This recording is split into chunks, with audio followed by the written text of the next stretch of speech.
I love MMORPGs. I really love old school MMORPGs. While I wait for Pantheon to rock my world, I'm trying to enjoy what is available right now.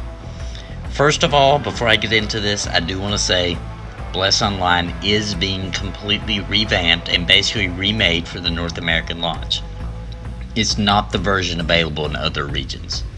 Second, Bless Online is supposed to launch this month, here in May on Steam. However, it is May now, and what day is the release? Oh, no information yet? Okay, gotcha. Let's address the ugly that I've seen so far. Let's go ahead and just get that out of the way. Bless Online looks to have auto-pathing.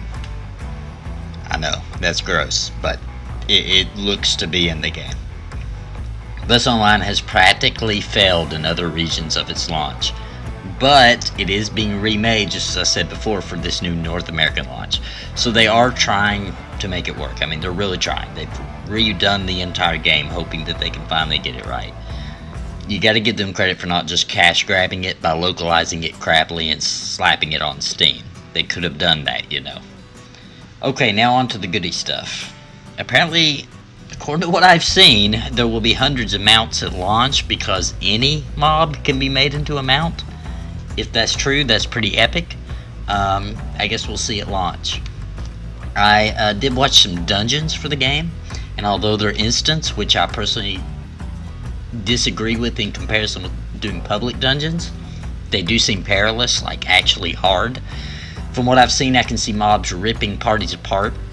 While I'm waiting for Pantheon, for my hardcore old school MMO fix, I could deal with some hard new school content until then. The open world PvP is encouraged. What I mean by this is there will be quests that purposefully bring two sides into the same area to compete for the quest. In other words, the game will lead people into the enemy, causing some good, right PvP goodness. Dark Age of Camelot did some of this. It would have you go down into areas where other factions were, and it caused some pretty exciting content to unfold. The music. Okay, the music's by Hans Zimmer. You don't know who Hans Zimmer is, you ask? Oh, well, I bet you do, actually. His works include The Lion King. He got an Academy Award for that one, by the way. Pirates of the Caribbean, The Thin Red Line, Gladiator, Last Samurai, and the Dark Knight trilogy. Hans Zimmer makes some pretty epic music. Another thing is the character progression. It offers skill decks that really give you a lot of options on how you want your character to play. I think we all really know that somebody's going to come out with, like, the elite way to build every single, class, and that's the way everybody will play it. But at least there'll be a moment when the game launches that people will be experimenting with different skill sets, etc. And the gear is also very layered, with gear stacking up stats and specifically designed for specific skills. Also, another thing interesting about the game that I've seen so far is the epics only come from raids. If you can think back in EverQuest, I remember there was a time when if you got like a gear drop from a raid, you were epically superior to everyone who didn't have those drops.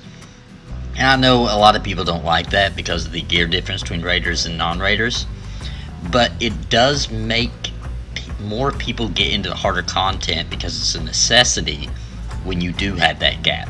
So me personally, I think that it's kind of a cool thing because it gets more people into that part of the content.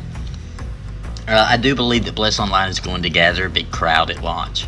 I mean, the options for new MMORPGs is beginning to get a bit dry. If they can manage to release it with little hiccups, yeah, right, it's an MMO, it's going to be a crap fest for weeks, or at least if they could launch it with just a little bit of hiccup and manage to keep the servers up and squash the bugs quickly, they could maintain a large player base here in North America. There's a lot of hype leading up to the game, I think mainly because of the small amount of options we've had lately. So I guess we'll see what it's got soon.